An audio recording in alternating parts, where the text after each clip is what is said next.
Good evening, I'm Vasilios Bellos. This is your Sunday edition news.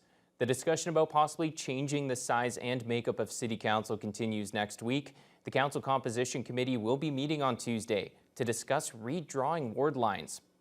We asked administration back in June to come back with some options about what ward boundary reconfiguration would look like. We asked them to make population disparity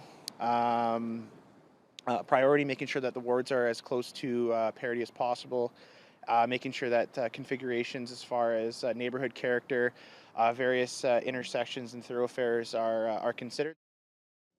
Vice Chair Cody Fraser says this doesn't mean at-large representation is off the table, with a hybrid model or solely at-large system still very much a possibility. When it comes to the redrawing of wards, the committee will be discussing a number of options. That'll include the current 7-ward system or new options with 10, 8, or 5 wards. Fraser served as the Neebing councillor in the past and says the current boundaries bring challenges. We have a less population than the rest, but there's also very unique issues. So I'm not necessarily saying that I wouldn't support an all-at-large system, but certainly right now I'm certainly leaning towards a ward system. We see around the region, around the province, most of the places are ward systems. It definitely helps, especially in a larger center like Thunder Bay, where you have a division of Fort William and Port Arthur, which, I mean, it's been amalgamated for a long time, but there still is that divide. After Tuesday's discussion, the public will have more opportunities for consultation on the makeup of City Council. It all leads up to the committee ultimately bringing forward a recommendation to Council in the new year.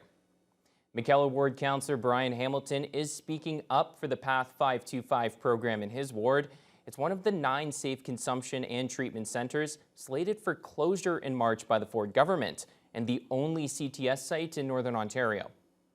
Most people aren't, let's face it, are not addicted. We're not addicts, like in the same way. I mean, we like coffee, but it's not the same. We're talking about stuff that is highly addictive, that people need, that suffer acute and extreme withdrawal when they don't have it. So offering the service, in my mind, is actually a critical piece of the healthcare system when it comes to care of these individuals. Hamilton says it was important for him to speak out and support the team at Path 525 and Norwest Community Health Centres. He says they've done an incredible amount of work over the past few years, and he's seen firsthand the transformation that is possible when people receive the support they need to heal from addiction. Hamilton says Path 525 is a crucial first step that can bring people off the streets and into a clinical setting.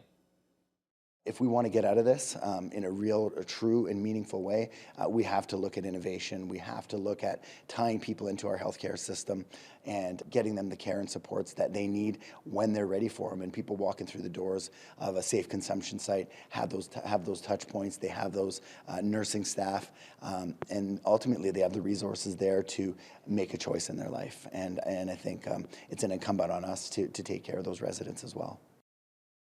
As councillor, Hamilton says he gets dozens of calls from constituents frustrated with drug use out in the community, but he doesn't get any calls complaining about Path 525. He says the program is an important tool in the fight to solve the addiction crisis facing Thunder Bay. The town of Red Rock celebrated the official opening of a $25 million project this week that has been in the works since 2010. Residents and local dignitaries had the chance to visit the town's brand new sewage treatment plant at a ribbon-cutting ceremony. Jessica Clement reports. The township of Red Rock now has a safer way to manage its water waste as the new water pollution control plant officially opened Tuesday afternoon. Residents and local dignitaries celebrated the grand opening with a ribbon-cutting ceremony. Smile! Located on Baker Road, the sewage treatment plant has already been in operation for about a year.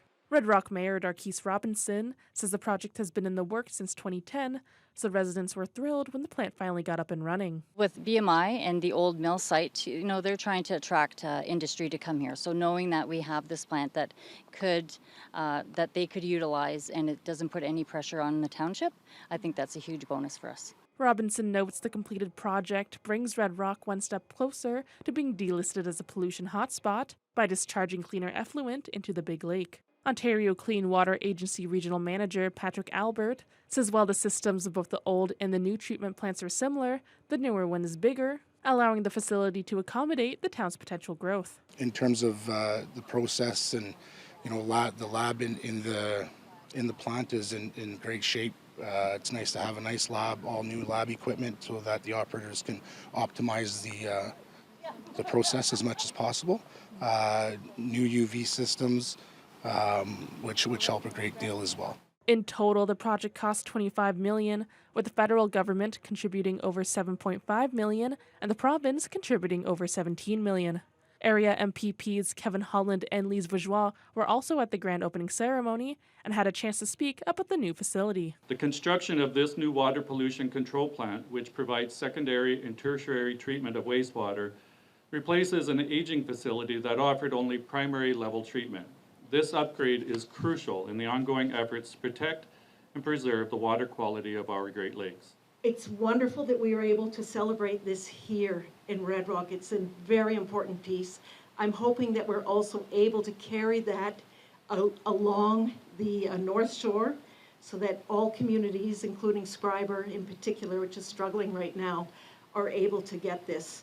In addition to the new plant, the project also upgraded 2 lift stations and the SCADA system in the water treatment plant, allowing the 2 facilities to have compatible communication systems. Jessica Clement, TBT News. The Manitouwadge Community Center is getting an upgrade after Barrick Hemlo Mine donated $500,000 to the facility. The center, located in the middle of town, offers residents summer and winter programming. It includes a fitness center, outdoor pool, curling rink, arena, and library. The upgrade project's purpose is to provide families with access to essential services and a broad range of activities to ensure an overall healthier community. Some of the upgrades include the installation of a new roof, a modern boiler system, a revamped HVAC system, and improvements to the accessibility of entrances and washrooms. Notably, an elevator will also be installed to ensure the facility is fully accessible to all residents. In recognition of the donation, the township will rename the auditorium after Barrick. School is underway for Pikangikum's first cohort of future teachers. The remote First Nation has partnered with Queen's University to offer in-community training and education for members who want to become teachers. Pikangikum First Nation has roughly 1,200 students in the community on any given school day. That means a serious need for teachers. Previously, those who wished to become teachers had to travel outside of the community to obtain their education. Amanda Sanawap, Assistant Director of Education for the Pikangikum Education Authority, says this new program means more people can consider teaching as a career path so that the community can have its own members teaching their children. That's our aim. That was actually why we did this, why we went to Queen's University. We were looking at different universities across Canada to see which ones would best fit our community. So Queen's was probably the best fit, which is why we went to them. And our aim's always been to have qualified teachers out of our community to teach our children. Sinawap adds that the biggest benefit to the program is that students can still be part of the community while they study. A popular Labor Day weekend tradition brought thousands out to the village of Hymers to celebrate the area's agricultural roots. The 112th Hymers Fall Fair gave visitors a glimpse into the country lifestyle with horse and cattle shows, exhibits, and a vendor market. Jessica Clement reports. For over 100 years, the Hymers Fall Fair gave area residents the chance to celebrate the beginning of autumn and local agricultural life, and this year was no different. Hundreds made their way to Hymers this weekend to experience everything the fair had to offer, including the horse and cattle shows, livestock showcases, exhibits, and a vendor market, which gave local businesses the chance to sell their products. We are a true blue, down-to-earth agricultural fair. We don't have the rides, the beer gardens, all that. We have agriculture. We have animals. We have, people selling their vegetables, their pies and baked goods and canning, and yeah, it's just a really family type feel. Hymers Agricultural Society President Aaron LaForest says along with the shows and exhibits, the fair also had a packed schedule of entertainment on the main stage. I've got a beautiful feeling. And the hilltop stage. Freeze, tap, 1, 2, 3, heel, toe, heel, turn. LaForest is expecting to see around 8,000 people visit the fairgrounds, noting the event is a Labor Day weekend tradition for many families. She adds that the event takes all year to plan, but says it's worth it to see everyone come out. It's really warms my heart to see everybody come together to support the fair, to just attend the fair, the volunteers, you know, I couldn't ask for better teamwork with my volunteers. Everybody really steps up to the plate and works together. We asked some attendees what they love most about the country fair. There's so many fun things to do, and you get to see people show a lot of animals, so that's really cool. My favorite part is probably to just I like her animals the most because I get to pet them a lot and give them treats. So I think it's important for the community to be able to allow people to have an opportunity of seeing what they're growing on their farm, the crops that they have, and the animals that they raise. And it's great for the kids, that don't get to see this kind of lifestyle, come out and visit and get a chance of checking it out as well. Jessica Clement, TBT News.